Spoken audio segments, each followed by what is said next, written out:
다음 주일 항존직을 세우는 투표를 하게 됩니다.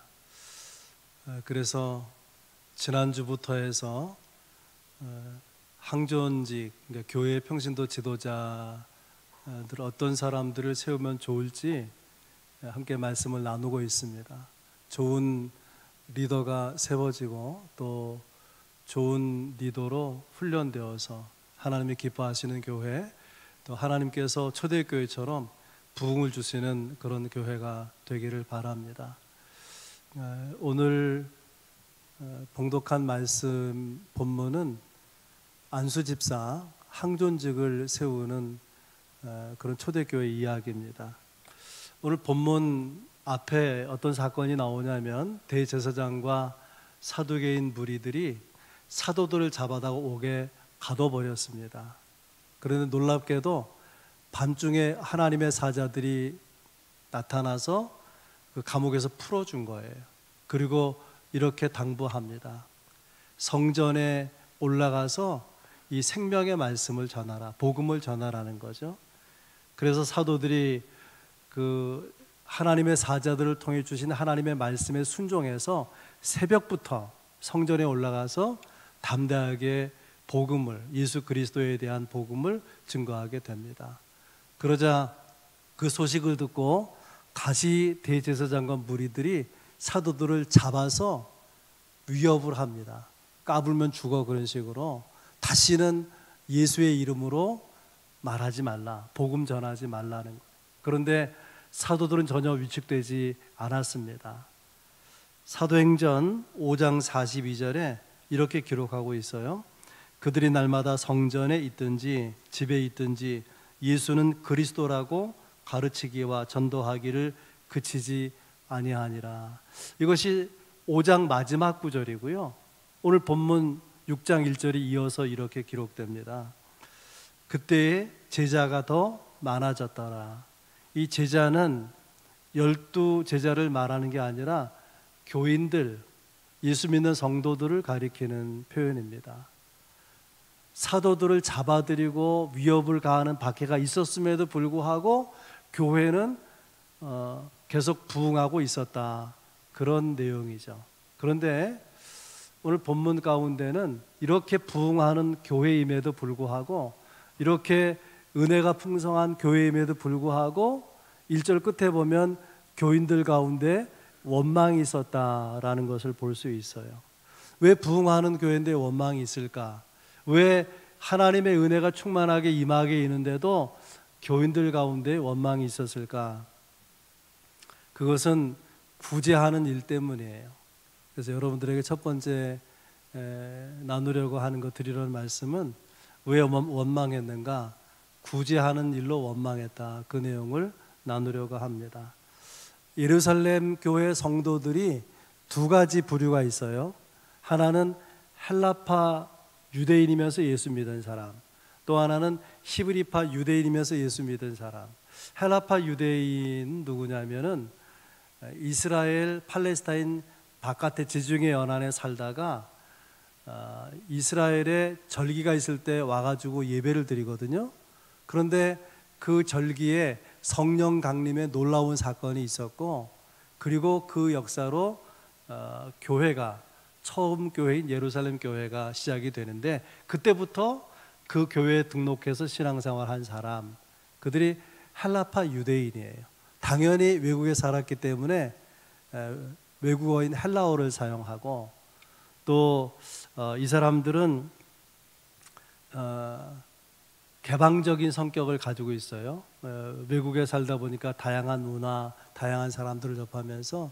그런 헬라파 유대인 가운데 우리가 가장 잘 아는 인물은 바울이죠. 물론 바울이 이때 이 교회에서 신앙생활한 건 아니지만은 헬라파 유대인의 대표자는 바울이라 그렇게 말할 수 있습니다.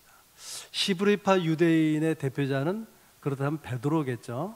히브리파 유대인은 한 번도 태어나서 이스라엘 바깥으로 나가보지 않은 순수 국내파, 당연히 자기들의 언어인 히브리어를 사용하고 그동안 쭉 내려오는 전통을 중시하고 율법을 엄수하고 고지식하게 살아가는 보수적인 사람들입니다. 그런데 히브리파 유대인들이 알게 모르게 헬라파 유대인들을 무시하는 거예요. 세상적으로 말하자면은 헬라파 유대인은 굴러온 돌이고, 그리고 히브리파 유대인은 박힌 돌입니다. 근데 점점 그 외부 사람들이 많아지고 있거든요. 그런데 본토박이 같은 이런 히브리파 유대인들이 이 헬라파 유대인들을 멸시하고 따돌리고 그러는 거예요. 왜냐하면 언어가 다르고 또 생활 습관이 다르고 생각이 달랐기 때문에 그렇습니다. 오늘의 현대 교회들도 마찬가지죠. 교회가 다 화목하고 그러면 얼마나 좋겠어요. 근데 교인들 가운데 벽이 있는 거예요. 교회 오래된 개척 창립 멤버와 최근에 등록한 교인들 사이에 거리감이 있고, 왠지 모르게 자기들끼리만 어울리고, 조금씩은 다 그런 것이 있는 것이죠. 하나님의 교회가 정말 천국같이 갈등이 하나도 없는 그런 사랑과 평강이 넘치는 교회라면 얼마나 좋겠습니까? 그런데 교회는요, 사람들이 모인 곳이기 때문에 부흥해서 사람들이 많아지면 없었던 갈등도 생겨나게 되는 거예요. 여러분, 교회에서 갈등을 발견할 때, 어떤 원망할 만한 일이 생겨날 때 뭐 교회가 이러냐 그렇게 생각하지 말고, 교회가 부흥하다 보니까 갈등도 있구나, 아니 하나님께서 부흥을 주시려고 하니까 갈등이 있구나 생각을 여러분 방향 전환해야 돼. 생각하는 방법을 바꿔야 될 것입니다. 아무튼 본문 1절은 이렇게 돼 있어. 중간에 보면 헬라파 유대인들이 말하는 거예요. 자기의 과부들이 매일의 구제에 빠짐으로. 아마 그때는 너무나 가난한 때라 그냥 매일매일 구제했던 것 같아요. 그래서 받아서 그날 끼니를 해결하고 이렇게. 그런데 자격이 되는 과부들 명단을 작성해 놓고 도와주는데, 그 과부 구제 명단에 히브리파 과부들은 계속 추가가 되는데 헬라파 유대인 과부들은 거기 명단에서 줄어드는 거예요. 그러니까 헬라파 유대인 입장에서는 속상하고, 그것 때문에 갈등을 느끼고 원망하게 되고, 그것이 좀 강화되다 보니까는 교회가, 그렇게 좋은 교회가 흔들리기 시작한 거예요. 교회의 위기를 느끼기 시작하게 됐습니다. 원인이 뭐냐면 구제하다 그런 거예요. 구제는 이렇게 물질을 나눠주든지 또 돈을 나눠주든지 그런 거 아닙니까? 그러니까 교회가 선교를 할 때에, 구제를 할 때, 돈을 나눌 때 정말 조심해서 해야 되고 잘해야 되는 것입니다. 여러분 꼭 기억할 수 있기를 바랍니다. 도와주는 교회는요, 도와주는 사람은 도와주고 끝내야 돼요. 도와주고 칭찬을 받으려고 한다든지, 도와주고 인기를 얻으려고 한다든지, 베풀고서는 뭔가 돌아오는 보상을 기대하다가 그것이 여의치 않으면은 그것이 이제 원망의 이유가 되는 거죠. 도와주고 끝내는, 깨끗하게 끝낼 줄 아는 그런 태도가 필요합니다. 생각해 보면 부부도 마찬가지예요. 사랑해서 아내를 위해서, 남편을 위해서 살겠다고, 행복하게 하기 위해서 최선을 다하겠다고 하잖아요. 그런데 아무것도 상대로부터 바라지 않을 것 같은데 은근히 기대하고 바라는 게 있어서 나한테 이렇게밖에 못 해주냐, 그런 불만이 부부 서로 간에 있게 되는 거 아니겠습니까? 처음에 사랑하고 결혼할 때처럼 100% 나를 주고 끝낸다면, 내 명예까지, 내 마음까지, 내 기분까지 다 주어버리고 끝낸다면 무슨 원망이 있겠습니까? 근데 그러지 못해서 가정에도, 부부에도 문제가 있는 것이죠. 오늘 본문에 보면 누가 원망하고 있느냐, 도와주는 사람이 아니라 도움을 받고 있었던 헬라파 유대인들 쪽에서 불만이 생기고 원망하게 된 것입니다. 그래서 받긴 받는데 네가 더 많이 받았다, 나는 적게 받았다, 말이 많은 거예요. 공정하지 못하다는 거예요. 대선을 치르면서 앞두고 있으면서 요즘 최고의 화두가 공정과 정의잖아요. 그래서 정권도 바꾸려고 하고 별 얘기가 다 나오고 그러는데, 여러분, 공정, 진정한 공정이 어디에 있습니까? 진정한 공정. 사람들이요, 공정과 정의를 외치면서 여전히 내가 기준이가 내가 중심인 거예요. 그래서 우리 초대교회 상황으로 말하면, 내가 가난한데 왜 충분히 돕지 않냐? 나는 이방인으로 외국에 살면서 힘들게 살다가 고국에 돌아왔는데 좀 그걸 배려해야 되지 않느냐? 나는 집도 없고 거처도 없으니까 조금 더 많이 베풀어야 되는 거 아니냐? 저마다 말이 많은 거예요. 여러분, 그러나 깊이 생각해 보면 뭐가 문제냐? 누가 받느냐, 얼마를 받느냐 보다도 주는 사람이나 받는 사람의 마음이 문제가 있는 거예요. 원망의 마음, 불평의 마음을 가지면 어떤 결과로도 원망하고 불평하게 되는 것이죠. 우리가 생각할 것은요, 지금 이 예루살렘 교회의 문제가 구제하다가 갈등이 생기고 원망하게 되었다는 거예요. 구제는 좋은 일 아닙니까? 우리가 이거를 기억해야 돼요. 주의 일을 하다가 원망을 들을 수 있다는 거예요. 좋은 일을 하다가 비난을 받을 수가 있다는 것을 꼭 잊지 말아야 될 것입니다. 이렇게 좋은 일을 하는 사람들은 일하다가 욕을 먹으면, 그래도 마음이 상하면 에이 그만두면 되지 그냥 봉사하던 일에서, 자기가 수고하던 일에서 손을 떼려고 합니다. 그 일하는 자리에서 물러나려고 하는 거예요. 그것은 갈등과 원망을 해결하는 좋은 방법은 아닌 것입니다. 그러면 어떻게 해결해야 되느냐?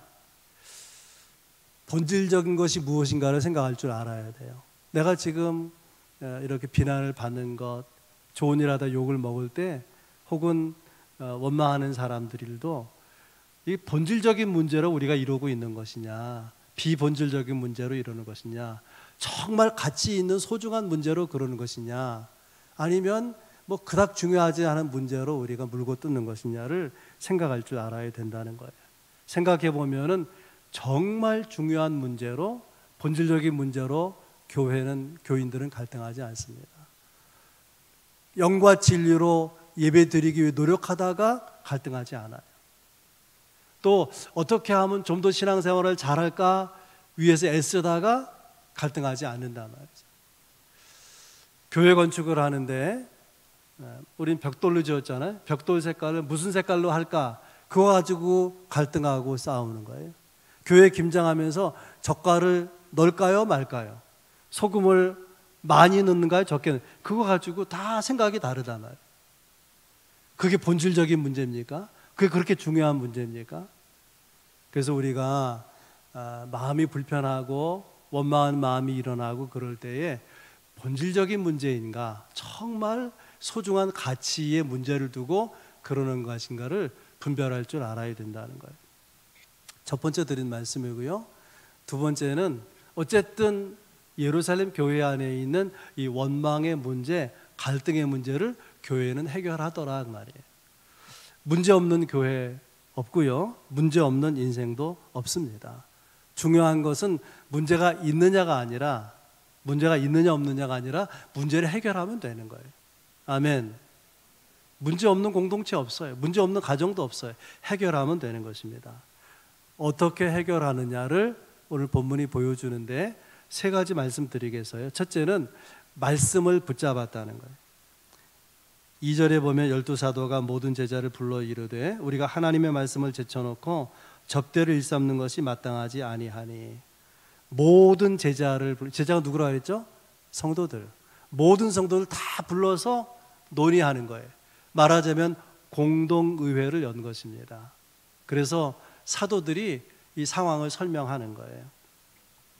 교회가 부흥하면서 할 일도 많아지고 구제할 대상도 많아졌는데 그걸 담당할 사람이 없다. 그래서 사람이 없으니까 사도들인 우리가 일을 하다 보니까 그래서 결국 하나님의 말씀 사역에 소홀히 지게 됐는데 이것은 결코 바람직하지 못한 것 같다. 이렇게 상황 설명을 하고 중요한 두 가지 결정을 내리는데, 하나는 7명의 안수 집사를 세워서 이 일을 맡기자는 것이고, 또 하나는 사도들은 이제 그 구제하는 일 손을 떼고 오직 말씀 사역에 전념하자, 이렇게 결정을 하게 됩니다.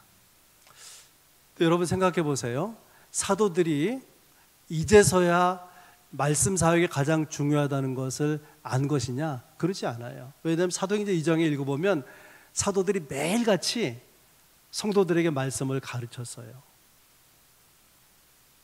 이 사건 이전에도 사도들은 하나님의 말씀 선포, 하나님의 말씀을 가르치는 것, 말씀을 전하는 것이 가장 중요하다고 알고 있었는데, 교회가 커지면서 가난한 사람들도 많아지니까 이제 구제하는 것도 중요하단 말이죠. 그래서 말씀 사역도 하고 구제도 하다 보니까 결국 생각지 못한 이런 원망의 사건이 생기게 되었다고 하는 거예요. 그래서 이러면 안 되겠다 하고 사도들은 말씀 사역에만 올인하기로 그렇게 결정했다는 거예요. 교인들이 이 사건을 통해서 무엇을 알게 되는가 하면, 여러 가지 교회에 중요한 일들이 많이 있는데 교회에서 가장 중요한 사역은 말씀을 가르치고 선포하고 전하는 일이다, 이것을 인식하게 되었다는 거예요. 대단히 중요한 것입니다. 여러분, 교회를 교회답게 세워가는 데 있어서 성도들 영적으로 성장시키고 세상을 이길 수 있는 그런 능력 있는 믿음을 가지고 살게 하는 힘, 그건 어디서 오는 것입니까? 이것만 있으면 어떤 경우에도, 다른 것이 부족해도 교회가 교회될 수 있는 그런 힘은 어떤 것입니까? 한마디로 말하면 말씀의 힘인 것이죠. 그래서 4절에서 우리는 오로지 기도하는 일과 말씀 사역에 힘쓰리라, 그렇게 작정하는 것을 보게 됩니다. 교회 여러 가지 사역이 있지만은 말씀 사역이 흔들리면 다른 것들도 다 무너지게 돼 있습니다. 어떤 경우에도 말씀을 붙잡고 주의 종도 성도들도 말씀을 우선해서 나아가는 것이 대단히 중요한 것이다 라는 것을 우리가 알아야 될 것입니다. 그 다음에 해결 방법 두 번째는 기득권을 양보했다는 거예요. 구제하는 일로 인해서 불평과 원망이 생겼는데, 이 일을 맡기기 위해서 7사람을 선택했는데, 그 7사람의 이름을 가만히 쭉 이렇게 보게 되면 전부 헬라식 이름이에요. 그러니까 헬라파 유대인 중에서 구제한 일을 담당하는 지도자들을 세우게 되었다, 그런 뜻이죠. 저들은 외국에 살면서 말씀드린 대로 다양한 문화를 경험하고 다양한 지식을 경험하고 해서 지성이 풍부해요. 또 외국에 오랜 동안 나가 살다가 돌아온 사람들이니까 나이가 지긋한 분들이에요. 그런데 교회가 이들을 지도자로 세우는 이유가 단순히 경험이 많아서이겠습니까? 저들이 어른이라서, 나이로 볼 때 어른이라서 그렇겠습니까?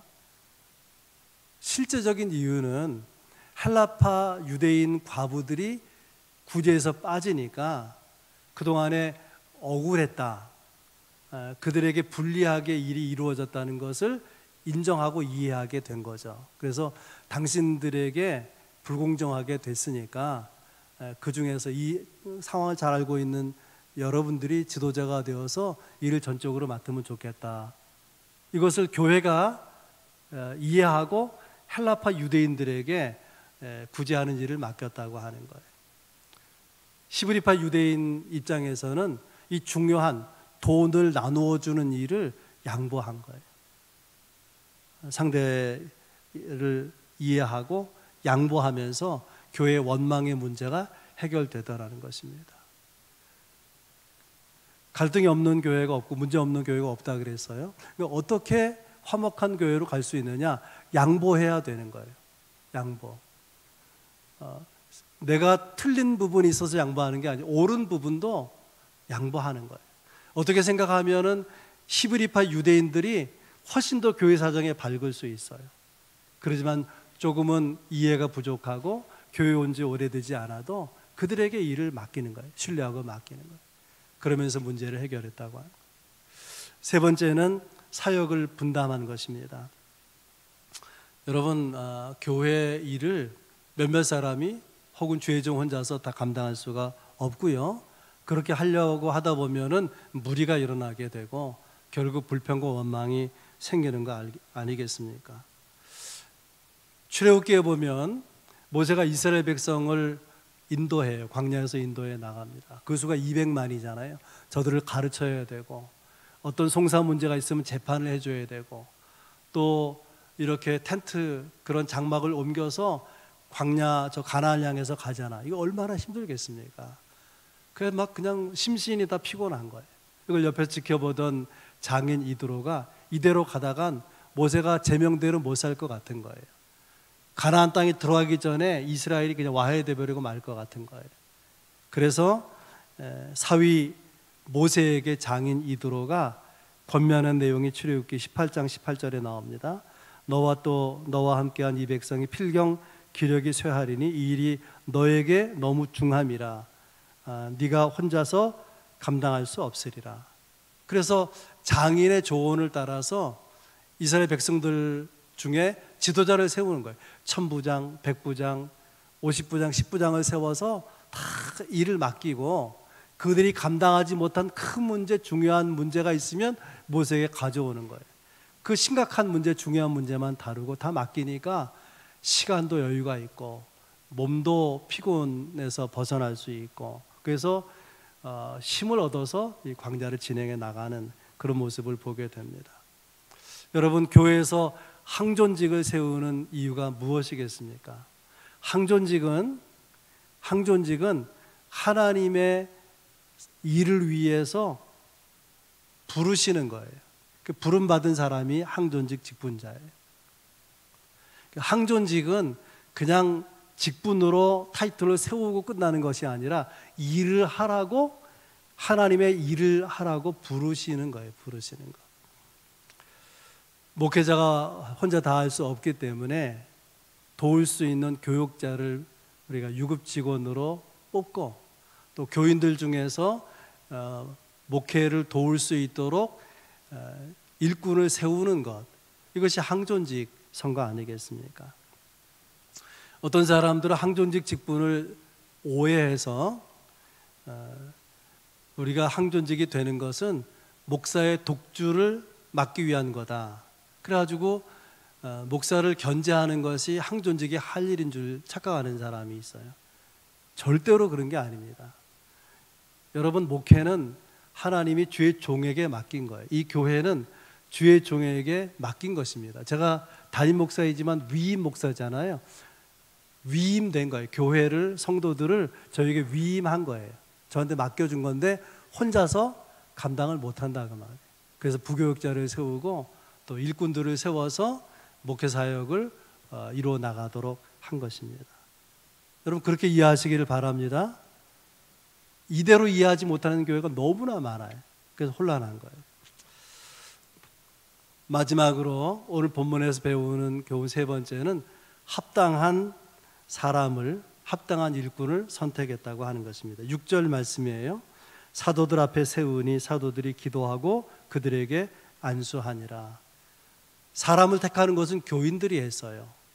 그리고 누가 안수하냐면 사도들이 안수해서 일꾼을 세웁니다. 이것이 이제 임직 예식이죠. 그리고 안수식이고 그런 거예요. 여러분, 왜 안수할까요? 이 안수의 의미는 위임의 의미가 있어요. 어떤 사람을 안수 집사로, 권사로, 장로로 세운다는 것은 그분에게 일을 위임한다 그런 뜻이에요. 그러니까 간섭하면 안 돼요. 맡겼잖아요. 간섭하면 맡긴 게 아니죠. 그래서 일을 맡기고 거기에 간섭하면 안 돼요. 딴지 걸면 안 되는 것입니다. 그런가 하면은 또 안수는 어떤 의미가 있냐면 이렇게 세워서 하나님의 일꾼으로 드린다 그런 의미가 있어요. 하나님께 바쳐진 사람에 누가요? 항존직 직분자가 주의 종도 하나님께 바쳐진 존재예요. 가정보다 주의 일이 먼저인 거예요. 그래서 항존직은 바쳐진 존재니까 개인과 가정보다 교회의 사역이 우선인 거예요. 항존직이 아닌 성도들과 다른 것입니다. 그리고 집사라는 원어 디아코너스는 봉사하는 자 그런 뜻이 있는데 어떤 봉사냐면 식사를 하는데 이제 반찬이 떨어지잖아요. 음식이 떨어지면 빨리 갔다가 서빙하는 거예요. 그런 사람을 디아코너스 집사라고 불렀습니다. 여러분 목사를 포함해서 모든 교회의 직분은 봉사직이에요. 섬기는 직입니다. 직분자가 할 일은 섬기고 봉사하는 일이에요. 그럼에도 불구하고 하나님의 축복이 약속되어 있고요. 이것이 중요하기 때문에 아무나 세우지 않고 조건이 있어요. 합당한 사람을 뽑아야 돼요. 아무나 뽑지 않고. 그 세 가지 그 합당한 조건을 제시하는데 첫째는 성령 충만해야 된다는 거예요. 자기 열심으로 충만하면은 십자가의 원수로 행할 수도 있어요. 열심히 일할수록 교회를 시험 들게 할 수 있습니다. 왜냐하면은 결국은 자기 이름을 위해서 또 자기 가치관을 위해서 일하기 쉽기 때문에 그런 거예요. 그래서 첫째는 성령 충만해야 하고 두 번째는 지혜가 충만해야 된다는 거예요. IQ가 높아야 된다 그런 말이 아니라 하나님이 주시는 생각이 충만해야 된다는 거예요. 하나님 주신 생각이 없으면 자기 생각이 나오잖아요. 자기 방법이 나오잖아요. 세 번째는 칭찬 듣는 사람. 속적으로 말하면 어떤 경우에도 비난 들을 만한 부분이 있으면 안 된다는 거죠. 덕이 있고 칭찬을 듣고 신뢰를 받을 수 있는 사람이어야 된다. 그런데 그냥 사람이 좋아서 칭찬 듣는 것이 아니라 성령 충만하고 지혜가 충만하고 그리고 믿음으로 행하는 삶이 아름다워서 칭찬을 받는 사람 중에서 선택하라 그 말이에요. 그렇게 해서 7명의 사람을 세우게 되는데요. 오늘 본문에 그 7명의 이름이 나오는데 우리가 읽으면서 익숙한 사람 두 사람이 나와요. 하나는 스데반이고 하나는 빌립입니다. 스데반은 초대교회 최초의 순교자죠. 사도보다 먼저 순교당했어요. 그 말의 의미는 사도들보다 초대교회에서 가장 강력하게 일하는 일꾼이었다 그 말이에요. 그런가 하면 빌립은 사마리아에까지 가서 복음 전하고 이디오피아 내시에게 복음을 전해서 예수 믿게 한 크리스찬이 되게 한 인물이에요. 굉장한 위대한 전도자입니다. 성경에 빌립을 묘사하는 말씀을 찾아서 읽어보게 되면 전도자 빌립이라고 돼 있어요. 안수 집사인데 전도자 빌립이다. 그를 통해서 많은 사람이 교회에 등록하고 성도들이 된 것이죠. 아무튼 이렇게 7명의 사람을 선택해서 안수 집사로 세우고 사도들은 말씀 사역에 힘썼더니 어떻게 되었는가? 마지막 절이죠. 7절. 하나님의 말씀이 점점 왕성하여 예루살렘에 있는 제자의 수가 더 심히 많아지고 허다한 제사장의 무리도 이 도에 복종하니라. 말씀이 왕성한 결과로 교회가 크게 부흥했다는 거예요.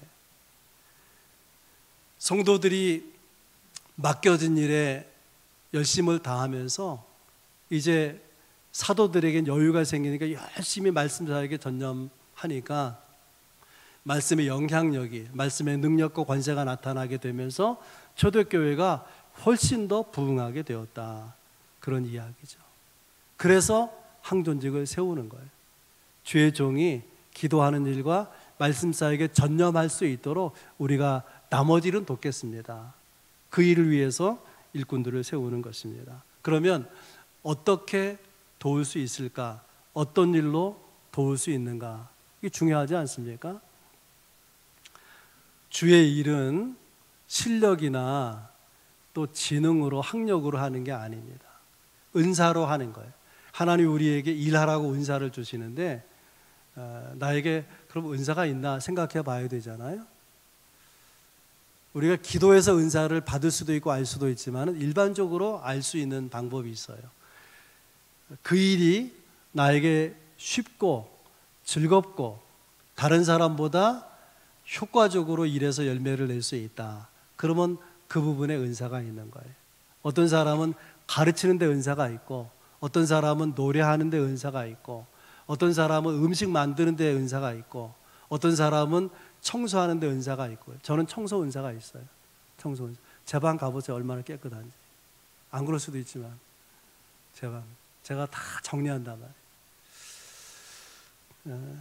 여러분, 이것을 우리가 학문적으로 뭐라고 말하냐면 효과적인 부르심이라 그래요. 교회가 부흥하고 하나님의 나라가 세워지도록 하나님은 일꾼을 부르시는데 효과적으로 부르신단 말이에요. 그에게 준 은사를 따라서, 그에게 준 재능을 따라서 일할 수 있도록 하나님 부르신다고 하는 거예요. 이제 말씀을 정리하겠는데요. 이런 책이 있어요. Five Star Church라는 책이 있습니다. 별 5개짜리 교회라는 거예요. 호텔을 생각하면서 이분이 교회를 진단하는 그런 내용의 책을 쓴 것인데, 별 3개짜리 그런 숙소는 호텔급 수준이라는 거예요. 별 4개짜리는 특급 호텔이고, 그리고 별 5개짜리는 초특급 호텔이라고 하는 거예요. 그런데 이게 4성급, 5성급 호텔은 단지 건물이 너무나 훌륭하기 때문에, 시설이 너무나 좋기 때문에만 5성급 호텔이 되는 건 아니라는 거예요. 그럼 뭐가 4성급, 5성급 호텔을 결정하느냐? 그 호텔의 서비스 퀄리티, 서비스의 질이 결정한다는 거예요. 거기에 사장, 또 종업원들, 음식 만드는 분들, 또 이렇게 안내 테이블에 있는 분들, 그 호텔이라는 모든 사람들의 서비스의 질이 그 호텔의 수준을 결정한다는 거예요. 교회도 별 3개짜리 교회, 4개짜리, 5개짜리 교회가 있는데 뭐가 결정하느냐? 서비스의 질이 결정한다고 보는 거예요. 하나님을 향한 서비스, 하나님이 교회를 통해서 기뻐하시고 그 교회 헌신에 만족해 하시는 그런 신앙생활, 그런 예배, 그런 사역이 있는 교회.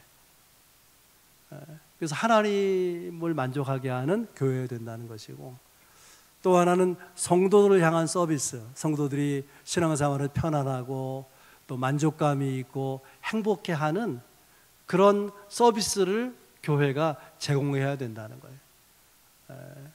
또 나이에 따라서, 또 그 발달 단계에 따라서 적절한 서비스를 제공해야 된다는 것입니다. 그래서 부제가 이렇게 돼 있어요. 책의 부제가 Serving God and His People with Excellence, with Excellent. 우월함으로, 뛰어남으로 하나님과 하나님의 백성을 서빙, 섬기라고 하는 거예요.